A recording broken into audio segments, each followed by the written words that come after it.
Welcome to the Naturally Nourished podcast that delivers cutting-edge food as medicine solutions for optimal health. Allie Miller is a nutrition expert sought out by the media and America's top medical institutes for her revolutionary functional medicine interventions.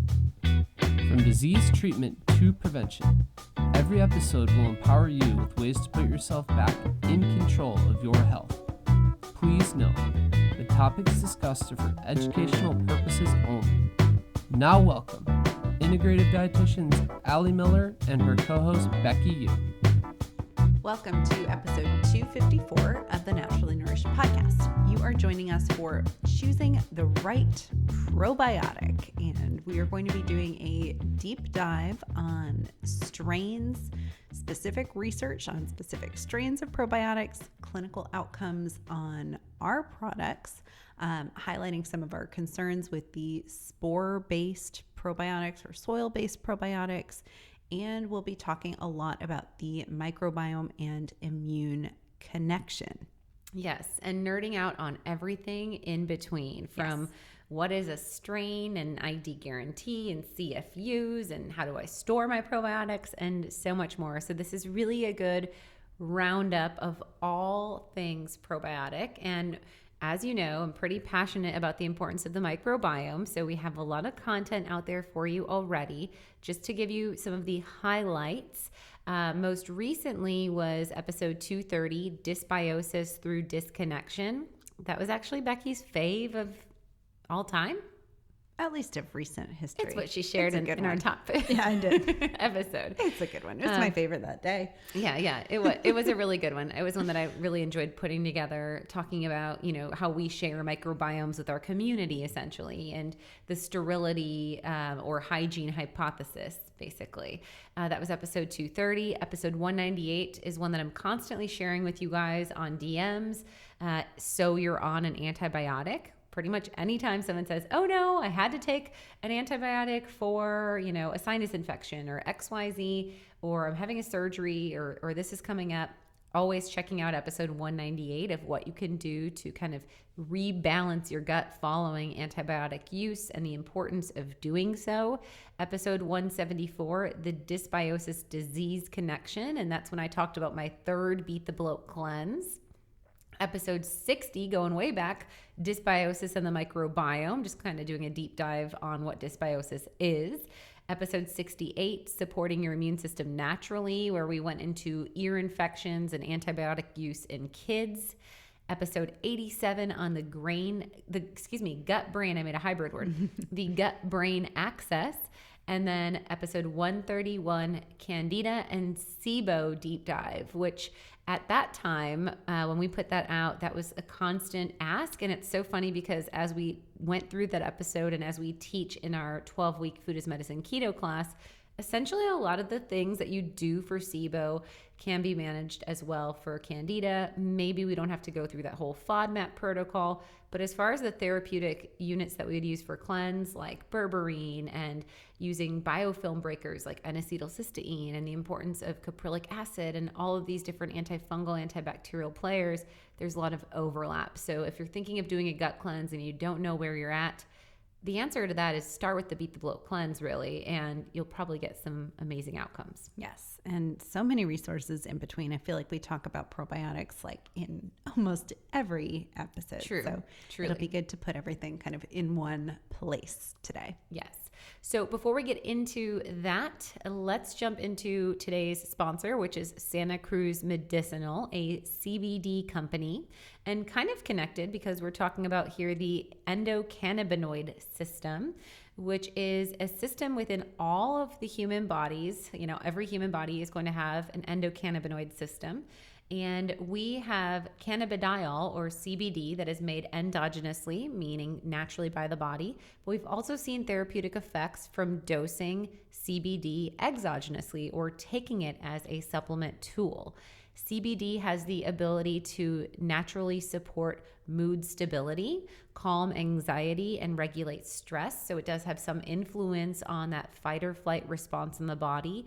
And some studies will show that CBD can actually counteract cortisol from being released. I like to add CBD to my morning cup of coffee because that's one way that will kind of offset the epinephrine or adrenaline surge from the caffeine and the stimulus of the coffee itself, so that I can still have that cognitive alertness and maybe the fighting against Parkinson's or neurological disease states of the coffee without throwing my adrenals off or driving that adrenal excess output. So CBD can be used orally as a tincture, just taken on its own. It can be used in the morning, midday, and at night. But there is a lot of studies that support the balance of CBD in sleep.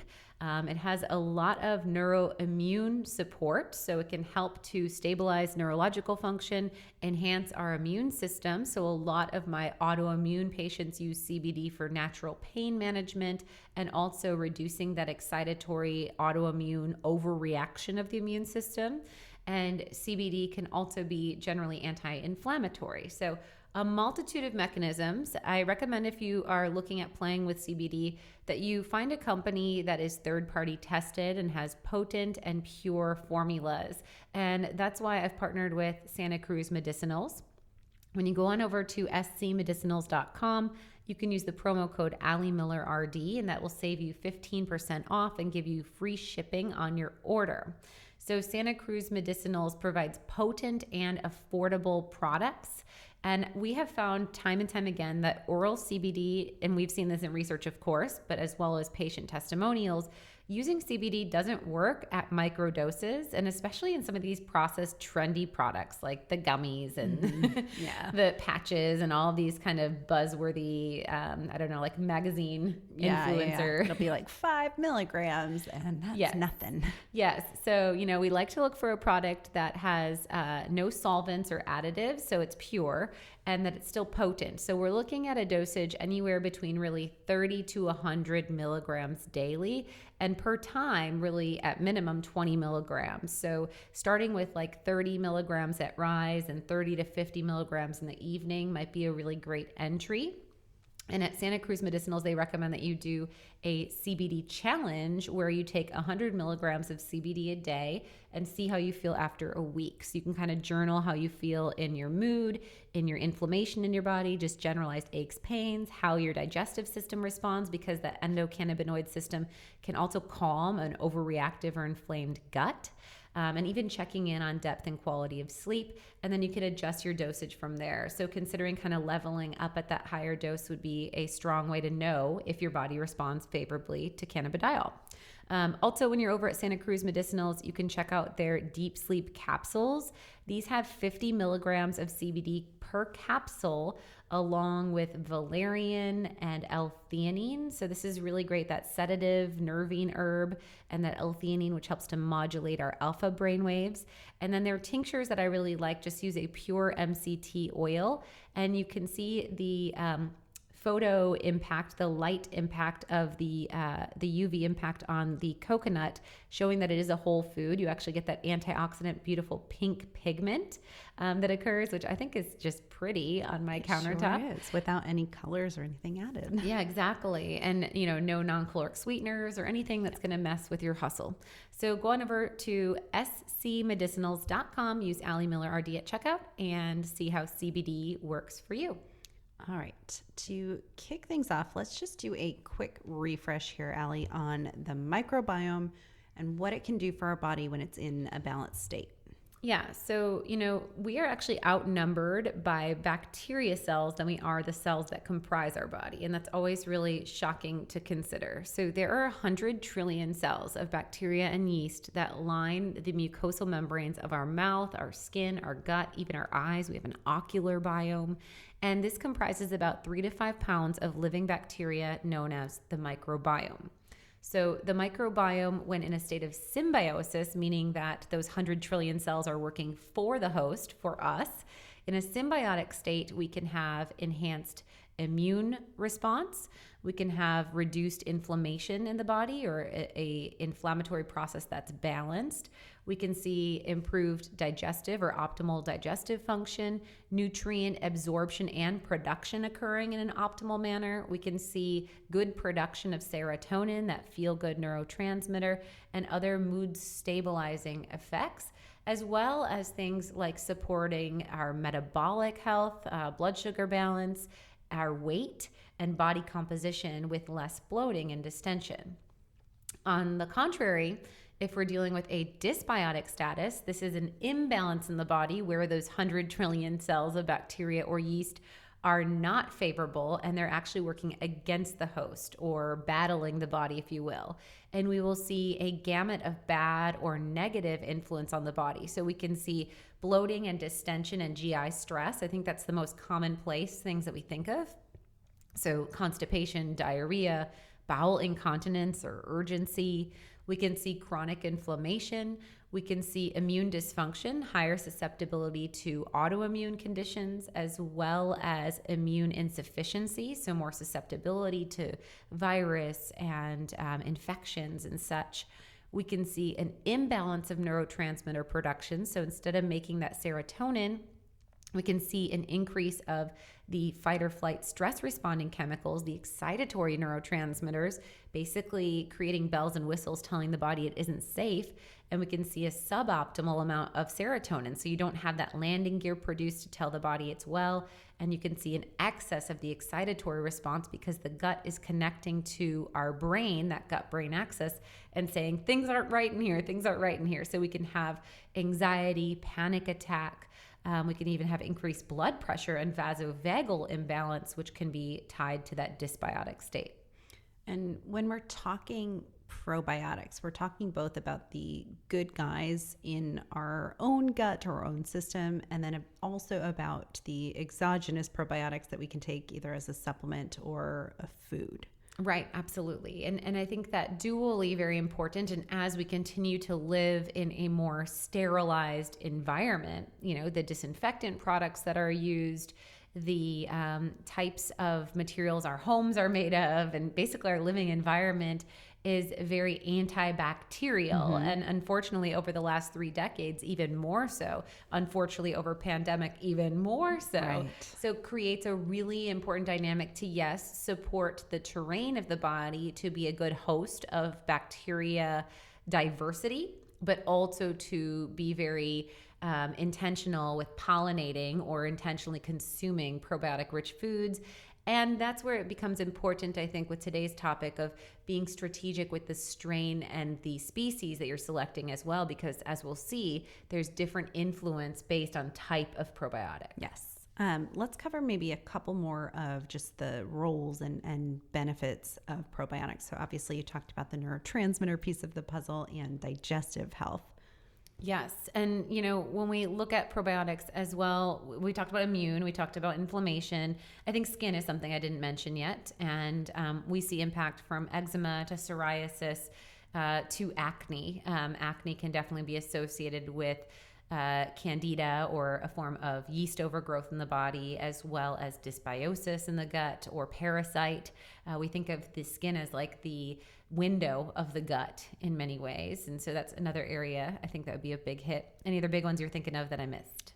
Production of certain nutrients. So B12, vitamin K, butyrate produced by our good bugs in our gut.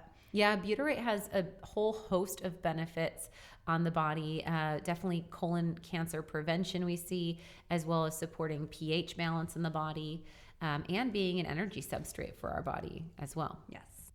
Okay, let's dig in a little bit deeper on immune function and probiotics, because I think this is an area where they really shine. Absolutely. And, you know, this is where there are multiple mechanisms that are involved in this intricate web, if you will, of connections between the immune system and our gut bacteria. And again, the importance of that symbiotic relationship versus dysbiosis. So when we're looking at the connection of gut and immune, we know that when the gut is in an optimal state and it has good gut flora, we're going to see enhanced secretory IgA function. So we're going to see a good secretion of our immunoglobulin A. If the gut was in a dysbiotic state, we'd see an excess secretory IgA output, and that can even drive leaky gut, which can hinder the function of the GALT, the gut-associated lymphatic tissue. This is literally the fine tissue that lines our gut. And what would be seen with leaky gut is that GALT would be insufficient and wouldn't be producing optimal antigens to or antibodies, to an antigen. So when we get presentation of a foreign body, our immune system isn't doesn't have the capacity to produce the responder, if you will. We even see to the level of toll-like receptor function and our gut bacteria. When the gut's in an optimal state or we have good gut bacteria, toll-like receptors are going to respond with presentation of a pathogen in a more favorable way, and how our T cells behave, our regulatory T cells, which play a role in our acquired or learned immune response and helps us to be resilient from future infection. So we can see the impact of our immune system really as like both defense and offense. There is a cascade of events that our microbiome will influence, where on a defense state, we have good gut integrity. The GALT is producing good pathogen recognition or presentation and response to that antibody-antigen relationship. And then we're also seeing in the more activation and the offense, if you will, if the immune system sees something it doesn't like, it can actually upregulate natural killer cell responders and respond with our white blood cells. Both our innate and acquired immune system of the white blood cell response and natural killer, and the T cell response can be modulated through our gut flora, which is really wild to think of on both sense. So you're less prone towards infection with a good balanced symbiotic gut, and the way you fight against an infection will be enhanced if you support your body with probiotics during your illness. Got it. Defense and offense. Even though I don't know a lot about sports, I get that. Yes. And I think it's important to note, even in a sterilized gut, as we've been kind of ramping on the importance of sterility, that the microbiome really requires this good gut flora to regulate T cells. In fact, we've seen in studies germ-free mice display a reduced number of our T helper 1 and T helper 17 cells and less gut-associated lymphatic tissue. So again, in a sterilized gut, sterility can come from stress or from antibiotic use or from disinfectants and antimicrobial products. We can see that then that gut has, again, not enough GALT, not enough tissue to make the players, and not enough production of the players that help the immune system do the fighting and the remembering for future defense. Sure. And then also creates this ground for kind of anybody to come in and colonize. And often that's where we see dysbiosis picking up post-sterility. Yeah, and dysbiosis can further exacerbate infection in an unfavorable way, right? Because then we can think of mismanaged inflammatory response or not having those players to aid in that kind of long-term memory impact of the immune system. Yeah, I think that's really important to note. What about what to look for when choosing a probiotic? Let's kind of go down the rabbit hole on strains and our genus and species and what ID guarantee all means, but what we're looking for when we're choosing a probiotic. Absolutely. So let's start with the ID guarantee, because I think that's something that trips people up. And it was really important when we were formulating our products through the Naturally Nourished line to ensure that we had that consistency in our outcomes. If you're just taking something that's broad and not specific, you can't necessarily tie it to a randomized clinical trial of actual efficacy. So when we look at a good quality probiotic, it should always have ID guarantee, which means that the genetically identified strains are going to be at an active presence of only the beneficial microorganisms and provide us both the genus, species, and strain. Many probiotics out there will just give you the genus. So for instance, this would be Lactobacillus. You might see the genus and the species, like Lactobacillus acidophilus, but often they're lacking that strain. So for instance, in our Lactobacillus formulas, we were often using the Lactobacillus acidophilus NCFM, which we're about to get really nerdy on because that is the most widely clinically effective and well-researched probiotic strain on the market. So, a Lactobacillus versus a Lactobacillus NCFM is totally different world. Yep, there's a lot of other types of lactobacillus and not a lot that have as much research as the NCFM. So absolutely, that strain makes a huge difference. So the strain ID is really important. And also ensuring, of course, that the strains that you're consuming are clinically studied, that have research demonstrated benefits to your health. The potency is super important. And so when we're looking at potency, we're using CFU, which stands for colony forming units. This is going to ensure that the amount that we're taking that we look at in correlation to studies is enough to make a beneficial impact, and also help us to discern how much our body needs. And that's kind of what we're doing with our probiotic challenge, where we start you with the Lactobacillus and Bifido, and I'm shortening, it's the Lactobacillus acidophilus NCFM and the Bifidobacterium BI07 that we use in the Restore Baseline probiotic at 15 billion CFUs, which is often more potent than any probiotic out there. Many of them are in the millions or the 1 billion. And we start with that in the Restore Baseline at 15 billion CFUs. And then in 3-day increments, we're increasing you by 15 billion CFUs. And so, we're going from a baseline of 0 probiotic to 15 billion CFUs to 30 billion to 45 to 60 billion. And when we get to that 60 billion CFUs, that equates 1 capsule of our targeted strength probiotic. So knowing the ID guarantee, knowing that it's formulated with supported strains and that it has potency is really important.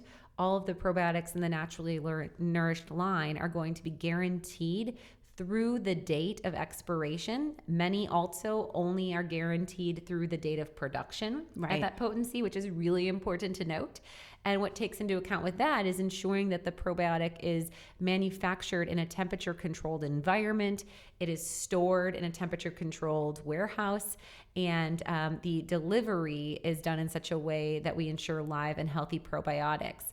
Let's talk a little bit about that, Becky. You want to share about refrigeration? I think that's often a question, and we've been sharing those graphs on our page, which I'm sure we'll link, but the stability studies that we've done specific to our line. Yeah, so our specific probiotics, we've had them assessed for potency at higher temperatures than you would probably ever store a probiotic, up to 122 degrees.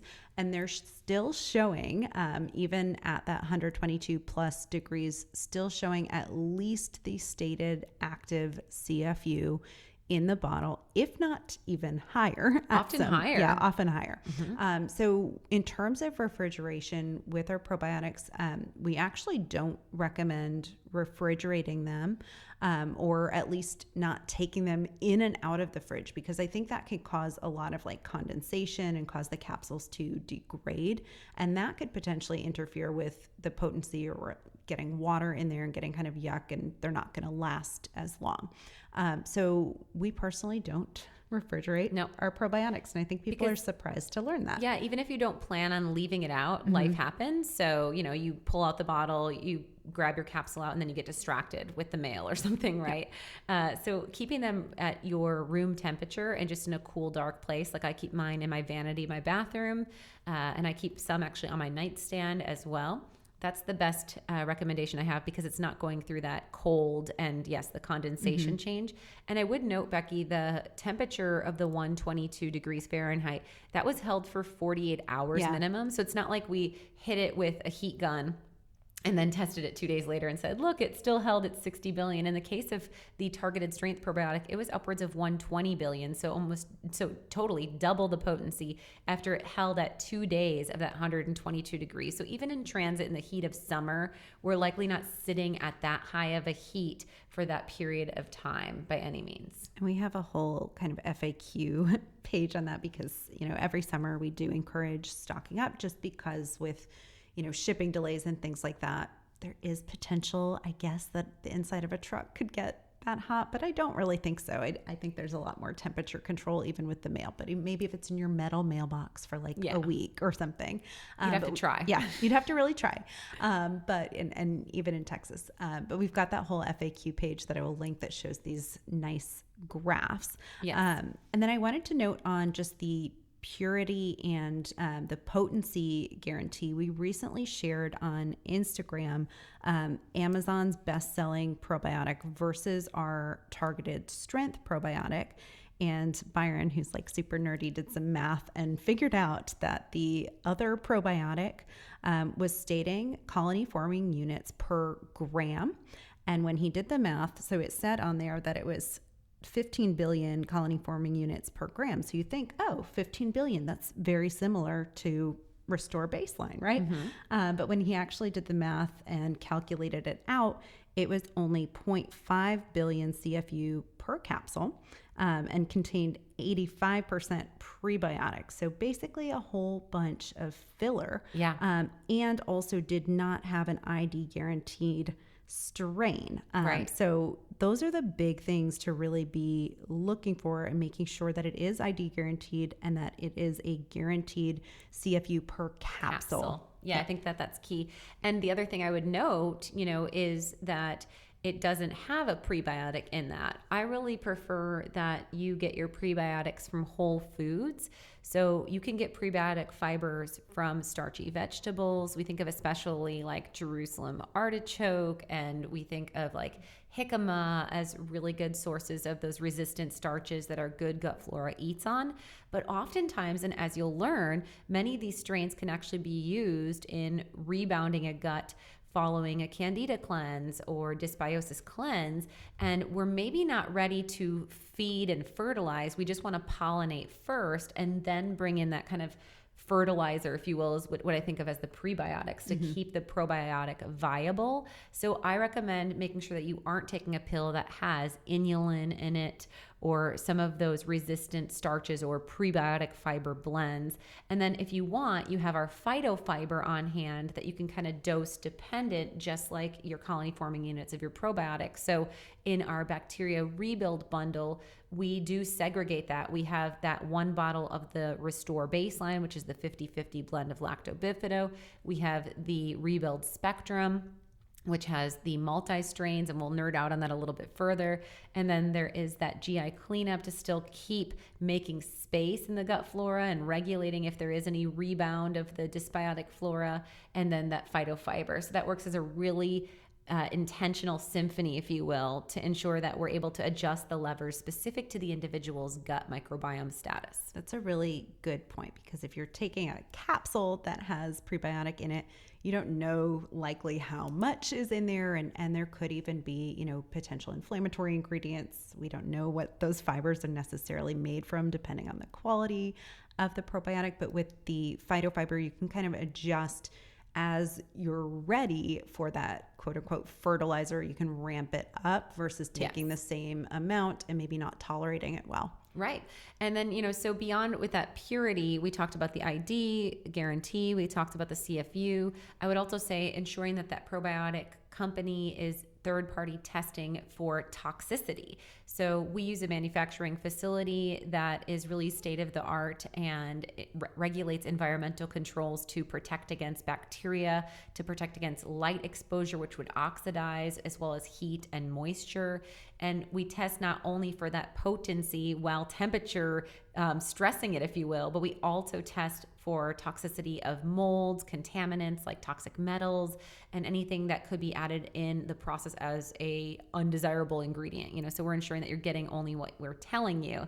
And the last thing that I would say to consider within your own repertoire of probiotics is having a range of targeted applications. And that's kind of what we're going to nerd out on today, of our 5 distinct formulas of the Naturally Nourished line, why we've selected the particular strain IDs we have, what clinical research shows as far as efficacy with these strains, and how you could use them to support optimal health based on the feedback that your body's given. All right, so let's talk a little bit about strain-specific probiotics, kind of what this means, and maybe even delving into the world of probiotic priorities, because I think this is important to note that they can shift via season and what's going on in your body. Yeah. So, I kind of think the baseline, which hence the word Restore Baseline probiotic that we have in our formula, has the 2 most potent bacterial strains that I think everyone needs.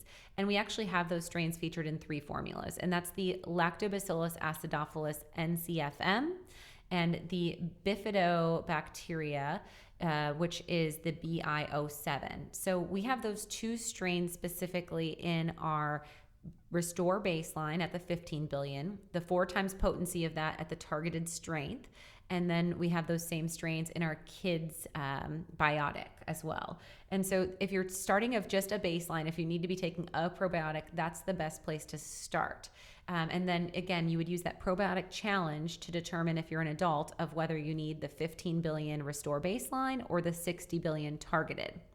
Now, if you are dealing with a gut cleanse or you have failed the probiotic challenge and your symptoms got worse when you added those live active cultures, then you would want to consider the Rebuild Spectrum probiotic, which would be more brought in, as we'll discuss. Some of those strains are going to actually be competitive inhibitors to bacterial imbalance.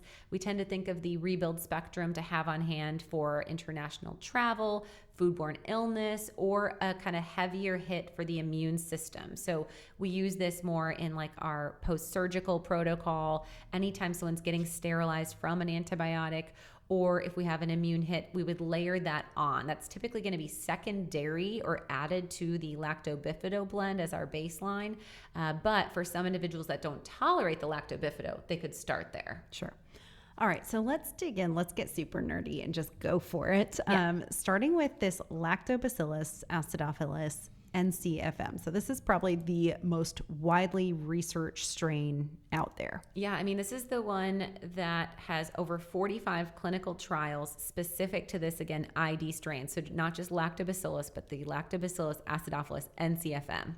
A lot of the research behind it ties into IBS, and this particular strain has shown efficacy in comparison to medications such as Linzess, which is, a multi-billion-dollar medication that's been used in the IBS world and inflammatory bowel disease as well. Often the NCFM is used alongside a bifidobacteria strain, and in the case of all of our products, it is used alongside, again, that BI07. But again, the NCFM of the Lactobacillus is the most well-researched on the planet. It has a broad range of studies from gastrointestinal and general health to immune function, antibiotic-associated gut disturbances and recovery, as well as irritable bowel syndrome and supporting symptom reduction, as well as aiding in remission of the diagnosis. And I think something important that we didn't touch on when we were talking ID guarantee is safety and survivability. Yeah. So let's talk about that, because all of our products have been studied in terms of the strains for safety and survivability through the GI tract. So you're not getting like a dead probiotic or that it's immediately being killed off by stomach acid. Yeah, it's important to note that, there are genomic influencing factors of bringing in this, bacteria to your body, and so we could see acute toxicity if the strain that we're consuming has not been guaranteed to be safe for human consumption. Mm-hmm. But like you said, all of the ones in our line have been, and not to kind of tee it up too much, but that's where we sit on the world of these spore and soil-based bacteria, is that if the body doesn't produce it, we're still on the fence of the efficacy and safety outcomes of if it belongs in the body and if it should colonize in the body to begin with. Maybe it's just made to be a respiratory inhalant and not something that we actually consume in an oral form. Sure. I think that's a really good point, and we'll get to that question because we get it all the time. And then survivability, we've actually looked at the specific strain isolated in stool samples after oral administration. So we're seeing that the survival through the gastrointestinal tract is viable and has clinical outcomes, as well as actually seeing that ID assessed in the stool, the end product, if you will. Yeah. Passing through. Yeah. And that's, both in clinical studies, and we also see it personally in clinic with, patients that we run multiple stool tests per year, like some of our IBS and IBD clients. Yes. So like I said, IBS is kind of the biggest area where you'll see a lot of the research. And, one of the earliest studies on the NCFM was a double-blind randomized clinical trial looking at results where we saw low levels of beneficial bacteria and high levels of pathogens in individuals that were symptomatic. And they were given a combination of the Lactoacidophilus NCFM. I'm just going to call it Lactobacillus for the rest of this. Yeah, Is that that's fair? fine. Everyone know that I'm talking about the NCFM strain in this section of the podcast. Otherwise, it's like beep, boop, bop. Yeah. So they were given a combination of bacteria with that Lactobacillus strain and given a follow-up stool test and check-in on symptom survey. And there was a 73% improvement in bloating and 62% improvement in pain and cramps. So the Lactobacillus NCFM was actually able to support reduction of also the pathogenic bacteria that was seen. So again, there's that defense mechanism that I'm stating, as well as symptom reduction. And I think a really cool area here is in terms of that pain and cramping. So Yes. mechanisms for this pain relieving impact have also been determined in later studies. So this specific strain, Lactobacillus, has been shown to induce some opioid and cannabinoid receptors in the intestinal epithelial or gut cells. Yes. So there's this analgesic, pain-reducing impact. And what's so interesting, Becky, is for so long, I remember being a clinical dietitian with my IBS patients and, trying to do some elimination diet and giving them recommendations of actually similar probiotic strains, but kind of having my hands tied of what I could actually recommend, because something of this quality of our naturally nourished product isn't available over the counter. It's not available at Whole Foods and et cetera. And what's so interesting is often with IBS, individuals are put on pain management medications and also SSRIs. And isn't that an interesting connection? Because remember, it's the Lactobacillus strain of this ID that has been shown to clinically increase serotonin levels. So there is connection of SSRI drugs supporting that gut peristalsis, the pumping mechanism of the gut.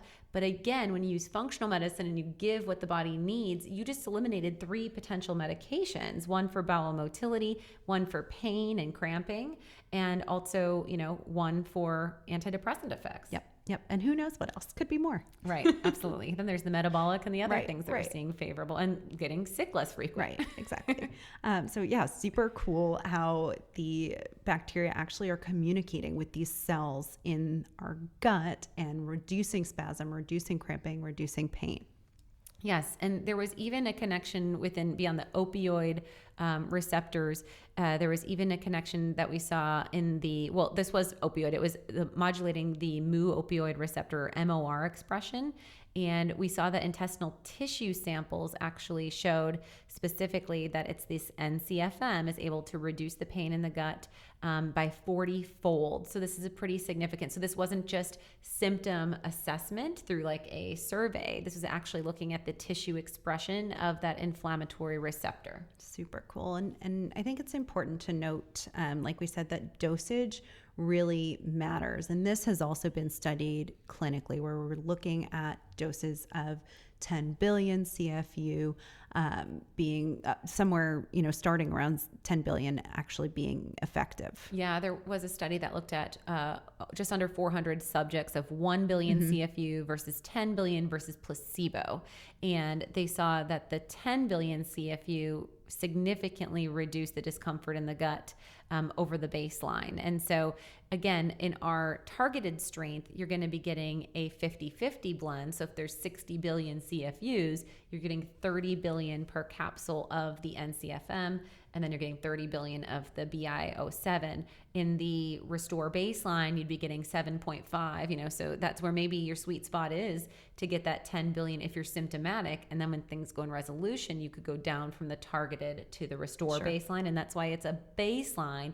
The targeted is more to get targeted effects. Yep. To clarify. Yep. Why I named it that way. Oh my gosh.